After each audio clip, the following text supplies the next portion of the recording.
Sayın Genel Başkanım, Sayın Valim, kıymetli misafirler, açılışımıza hoş geldiniz. Sayın Valim, Sayın Milletvekillerim, çok değerli dostlar, Allah'a şükürler olsun. Ülkemizin çok güzide bir mekanında daha güzel bir açılış için bir aradayız.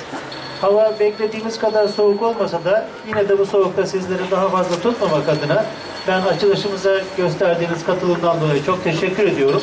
Sevgili Manisalılar, değerli kardeşlerim, hanımefendiler, beyefendiler, hepiniz hoş geldiniz. Hepinize hayırlı cumalar diliyorum. Gününüz hayırlı olsun. Manisa şubesinin açılışını.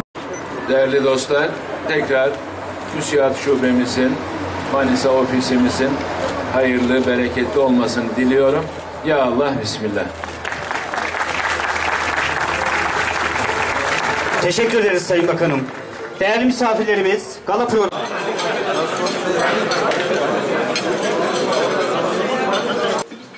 İlkeli olmak, kararlı olmak, cesur olmak, her devirde rüzgarın kuvvetli estiği tarafa doğru değil, haktan yana olmak çok önemlidir. MÜSİAD bu konuda hep tavizsiz davrandı. İlkelerinden vazgeçmedi. Hamdolsun bunun sonucunda şubeleri arttı, üyeleri arttı, dünyadaki etkinliği de arttı.